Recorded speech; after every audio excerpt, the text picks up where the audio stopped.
अगर आप allot, allot, allot, lots इन सभी के बीच कंफ्यूज हैं, साथ ही साथ नो और नोट के बीच कंफ्यूज हैं, तो आज की वीडियो में जानेंगे इन सभी के बीच क्या डिफरेंस होते हैं और कैसे यूज इसका किया जाता है।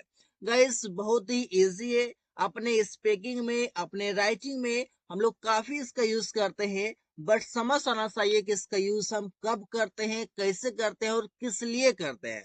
तो चलिए जानते हैं एक एक करके इन सभी के बीच क्या डिफरेंस है। गाइस सबसे पहले हम लोग समझते हैं allot.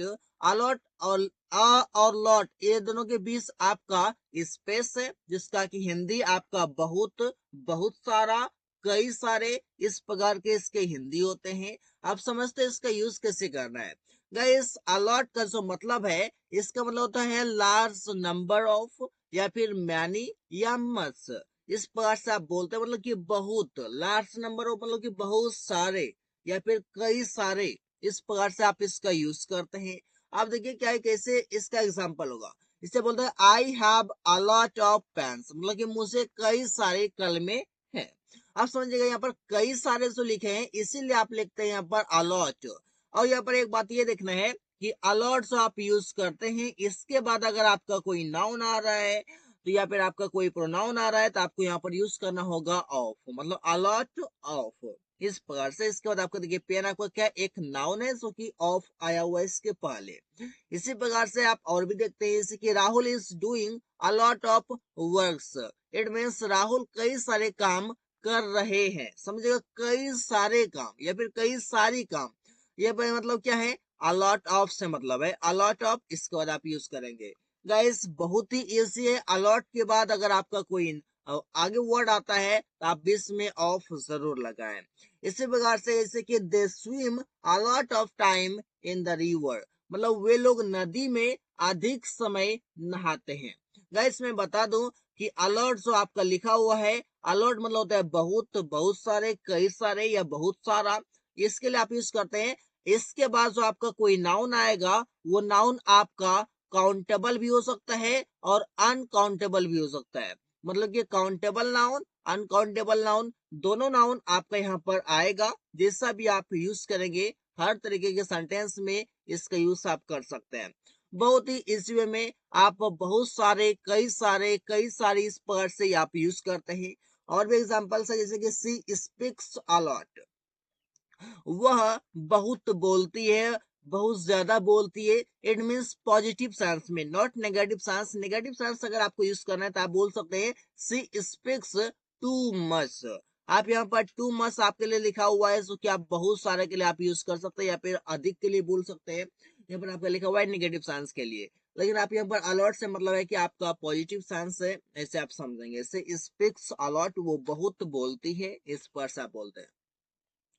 Aman has done it a lot of times, मतलब कि अमन कई बार इसे कर चुका है। बहुत ही इस वे में आप समझिए, यहाँ पर आपका अलॉट तो लिखा हुआ है, इसके बाद आपका ऑफ नहीं आया, क्योंकि इसके आगे कोई भी वर्ड आपका नहीं है, और इसके आगे आपका है, इसलिए आप यहाँ पर ऑफ का यूज करेंगे।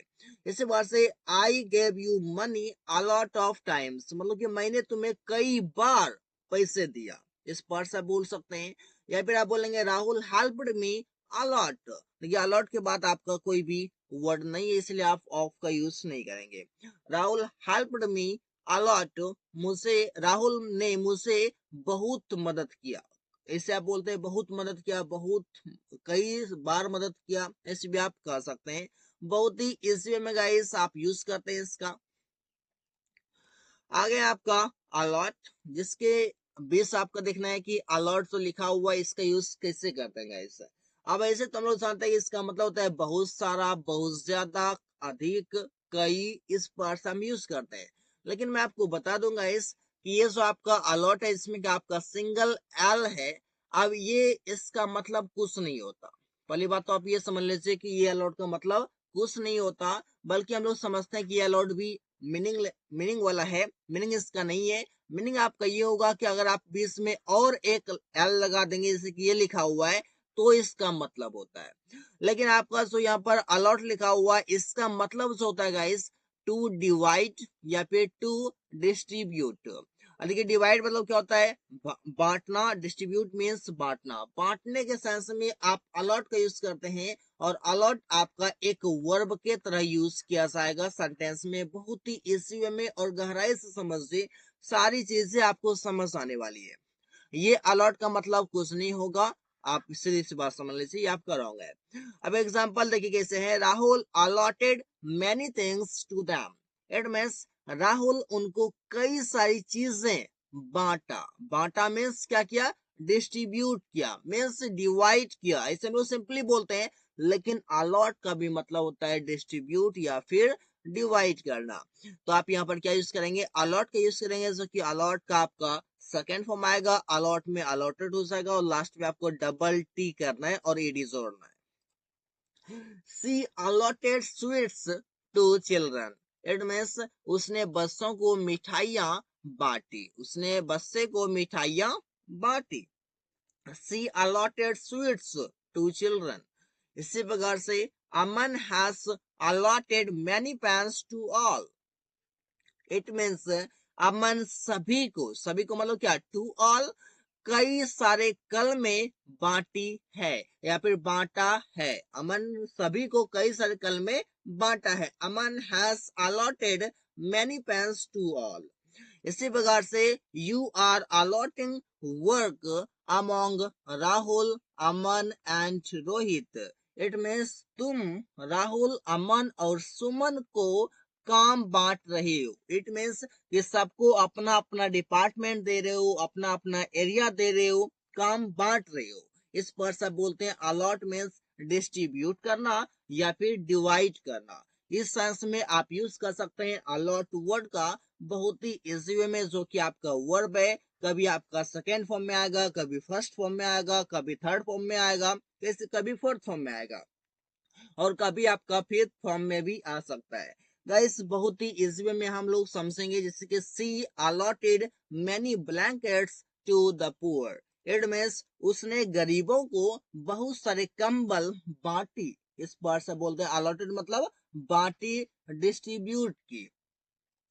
इसी प्रकार से गाइस आगे आपका लॉट्स, और लॉट्स का मतलब होता है बहुत सारा, बहुत ज्यादा, अधिक, कई, इस सेंस में आप यूज करते हैं। तो गाइस आपको यूज कैसे करना है समझिएगा। इसे बोलते lots of students are coming to school. It means कई सारे विद्यार्थी स्कूल आ रहे हैं। मैं आपको बता दूंगा इस कि अगर आप लॉट्स का यूज करते हैं तो फिर आप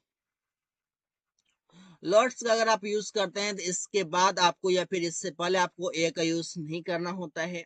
और अगर आप समझ लीजिए सीधी सी बात है कि अगर आप अलॉट यूज करते हैं या फिर आप लॉट्स यूज करते हैं, ये दोनों आपको क्या है, एक ही है। या फिर आप अलॉट बोलिए या फिर आप लॉट्स बोलिए, इसके दोनों के बाद आपका ऑफ आएगा। कंपलसरी नहीं है, अगर आप अलॉट के बाद कुछ नहीं है तो नहीं आएगा, ठीक है। लेकिन अगर आप लास्ट में अगर कुछ नहीं है तो आप खाली लॉट्स तक नहीं छोड़ेंगे। सीधी सी बात समझिएगा। आप लास्ट में जैसे बोलो ना कि I speak a lot, I give you money a lot. अब अलॉट के बाद कुछ नहीं है आप बोल सकते हैं, लेकिन आप ऐसे नहीं बोल सकते आई स्पीक लॉट्स या फिर आई गिव यू लॉट्स, ऐसा नहीं बोल सकते हैं। आप लास्ट में बोलेंगे अलॉट का ही वाला यूज करेंगे, क्योंकि अधिक ये यूज किया जाता है बहुत ही इजी वे में गाइस। और दोनों के साथ आप ऑफ का यूज करेंगे अगर कोई भी वर्ड है तो। इसके बाद आप समझ लेंगे। एग्जांपल देखिएगा कि lots of students are coming to school. कई सारे विद्यार्थी स्कूल आ रहे हैं। लॉट्स के बाद आपका ऑफ आ गया। सीधी सी बात समझिएगा। इस बात से Rahul is talking to lots of people, मतलब कि राहुल बहुत सारे लोगों से बात कर रहे हैं। इस पर से बोल सकते हैं लॉट्स ऑफ पीपल। इस पर से lots of people have come here. It means बहुत सारे लोग यहाँ आए हैं। लॉट्स ऑफ, इस पर से आप समझ सकते हैं। आप जहां पर लॉट्स ऑफ लिखे हैं, हर जगह पर आप चाहें तो अलॉट ऑफ कर सकते हैं। A lot of students, a lot of people, इस पर से आप कर सकते हैं अलॉट ऑफ। और इस पर से बहुत ही इजी वे में गाइस, जो कि आप इजिली बना सकते हैं सेंटेंस को, कि a lot of people have come here, बहुत सारे लोग यहाँ आए हैं। आप दोनों को एक दूसरे जगह पर यूज कर सकते हैं, इंटरचेंजेबल है बहुत ही इस वे में। आगे आपका lots of mobiles are being sold here, it means बहुत सारे मोबाइल यहाँ बेचे जा रहे हैं। बहुत ही ईजी में सेंटेंस बन चुका है। आगे समझिए, I am buying lots of things in the market. It means मैं बहुत सारी चीजें बाजार में खरीद रहा हूँ। बहुत ही ईजी में बन चुका है। आगे समझिए सेंटेंस बनेगा कैसे, कैसे बनाना है। आगे आपके गाइस नो, आप कंफ्यूज कर जाते होंगे कि कहाँ पर हम नो का यूज करें और कहाँ पर हम नॉट का यूज करें, क्योंकि दोनों का मतलब जो होता है वो नहीं होता है। नहीं के लिए हम यूज करते हैं नो और नॉट, लेकिन कब करें कैसे करें पता नहीं चलता, कब हम नो यूज करें और कब हम नॉट यूज करें। तो आज की वीडियो में ये तो समझेंगे। अब कैसे समझेंगे, देखिए गाइस, अगर नो है आपका तो नो आपका एक एडजेक्टिव होता है, और अगर ये एडजेक्टिव है तो ये क्या करेगा, नाउन या प्रोनाउन की क्वालिफाई मतलब कि क्वालिफाई करेगा वो नाउन या प्रोनाउन को, उसके बारे में एडिशनल इंफॉर्मेशन देगा, उसको क्या करेगा, उसके बारे में कुछ एक्स्ट्रा इंफॉर्मेशन देगा, उसके बारे में बताएगा वो कैसा है, लंबा है, चौड़ा है, छोटा है, कैसा है। इसके बाद आपका क्या होगा, और इसके बाद नाउन आएगा या प्रोनाउन आएगा। सीधी सी बात समझिएगा, एडजेक्टिव है तो वो क्या करता है, नाउन या प्रोनाउन की विशेषता बताता है। इसी बात से एग्जांपल देखिए, आप बोलते हैं देयर इज नो वाटर, पानी नहीं है। अब समझिएगा, अगर नो आया है तो नो के बाद तो आपका नाउन आना चाहिए कि ये नाउन है वाटर, बिल्कुल है, सेंटेंस आपका सही है। क्या ये सेंटेंस सही होगा अगर मैं बोल दो देयर इज नॉट वाटर? क्या मैं नॉट अगर यूज कर दो तो क्या ये सही है? गाइस नहीं। और ये क्यों सही नहीं है आगे की स्लाइड में वो भी समझ लेंगे। जैसे बोलते हैं आई हैव नो कार, मेरे पास कार नहीं है। अब देखिए, क्या मैं यहाँ पर नॉट का यूज कर सकता हूँ, I have not car? Guys नहीं। क्यों नहीं कर सकता? क्योंकि आपका ये नो जो है आपका एक एडजेक्टिव है, और एडजेक्टिव को एक सही नाउन, जो कि नाउन यहाँ पर लिखा हुआ है। क्या मैं इस प्रकार से लिख सकता हूँ, I have dot dot a car? अगर आपको यहाँ पर चूज करना हो कि आपके पास नो ऑप्शन है या फिर आपके पास नॉट ऑप्शन है, तो आप इस दोनों में से क्या रेफर करेंगे? आप यहाँ पर बोलेंगे कि यहाँ पर तो मैंने बोला कि एडजेक्टिव है तो नाउन सही है, तो नाउन है तो यहाँ पर मैं नोट मतलब कि नो यूज कर दूं। गाइस, यहाँ पर आपका नो जो है ये आपका सही नहीं होगा, आपको यहाँ पर करना है not, I have not a car. अब इसका रीजन क्या है, नोट वाले स्लाइड में वो भी समझ लेंगे। समझिए, जैसे बोला आई हैव नो मिल्क, मेरे पास दूध नहीं है। नो मिल्क, मिल्क आपका क्या है, एक नाउन है जो कि इससे पहले एक एडजेक्टिव है। इसी वजह से there is no boys here, यहाँ कोई लड़के नहीं है, नो बॉयज। देखिए, नो के बाद आपका बॉयज क्या है, एक नाउन है, जो कि आप समझ पा रहे हैं। गाइस, आगे सी हैज नो पेन्स, उसके पास कलमे नहीं है। अब देखिए, पेन्स आपका क्या है, एक नाउन है, जो कि एडजेक्टिव के बाद आया हुआ है, नो के बाद आया हुआ है। आगे आपका गाइस नॉट, आपने तो समझ लिया कि हम नो का यूज कब करें, लेकिन नॉट का यूज कब करें ये भी तो समझ लेंगे। गाइस, आपका जो ये नॉट है ये आपका एक एडवर्ब है, और एडवर्ब जो क्वालिफाई करता है किसको करता है, वर्ब को करता है, खुद एडवर्ब को भी करता है, और किससे करता है, आपका वर्ब होगा, एडवर्ब होगा, आपका किसको करेगा, एडजेक्टिव को करेगा। इन सभी को जो मॉडिफाई करता है, जो एडिशनल इंफॉर्मेशन देता है, वो कौन देता है, वो आपका एडवर्ब देता है। सीधी सी बात समझिए, बहुत ही इजी वे में।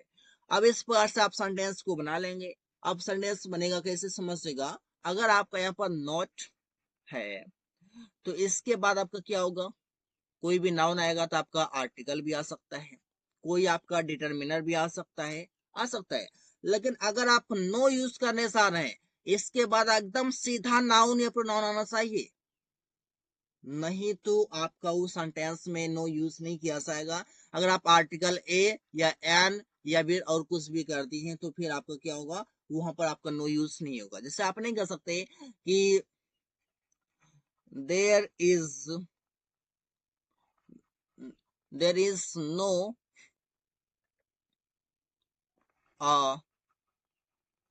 मोबाइल, ऐसे आप नहीं बोल सकते, देयर इज नो मोबाइल, ऐसे नहीं बोल, क्योंकि ए आपका यहाँ पर आ चुका है, और ए आपका क्या एक आर्टिकल है, और यहाँ पर आपका नो यूज नहीं होगा। आप यहाँ पर क्या यूज करेंगे, आप यहाँ पर यूज करेंगे नॉट, मतलब कि there is not a mobile, ऐसे आप यूज करेंगे। तो बातों को आई होप आप समझ चुके हैं। आगे समझिएगा, सेंटेंस बनेगा कि Rahul is not working, Rahul काम नहीं कर रहा है। देखिए, आपका जो वर्किंग है ये क्या है, आपका एक वर्ब है, जो कि वर्ब से पहले आया हुआ है, क्या करने के लिए, इसको मॉडिफाई करने के लिए, काम नहीं कर रहा है। जैसे कि he has not come yet, वो अभी तक नहीं आया है। नोट जो है किसके पहले आया हुआ है? काम के पहले। आप समझ चुके हैं, ये आपका वर्ब है। You are not learning English, तुम अंग्रेजी नहीं सीख रहे हो। देखिए लर्निंग आपका क्या है? एक वर्ब है, क्योंकि ये हेल्पिंग वर्ब है तो मेन वर्ब आपका लर्निंग है। यहाँ पर क्या आपका नोट आया हुआ है एक एडवर्ब के तरह।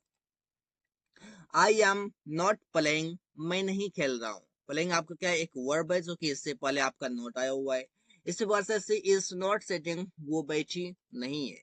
Children are not making a noise, बच्चे हल्ला नहीं कर रहे हैं या फिर हो हल्ला नहीं कर रहे हैं। मेकिंग आपका क्या एक वर्ब है, इससे पहले आया हुआ है, जो कि आपका एक एडवर्ब है। बात समझ में आ गई? नो आपका एक एडजेक्टिव है और नॉट आपका एक एडवर्ब है। एडजेक्टिव का कुछ अलग काम है, एडवर्ब का कुछ अलग काम है। अगर कुल मिलाकर मैं देखूं तो दोनों का काम एक ही है, लेकिन एडजेक्टिव नाउन और प्रोनाउन को क्वालिफाई करता है और एडवर्ब आपका वर्ब, एडवर्ब, एडजेक्टिव इन सभी को क्वालिफाई करता है।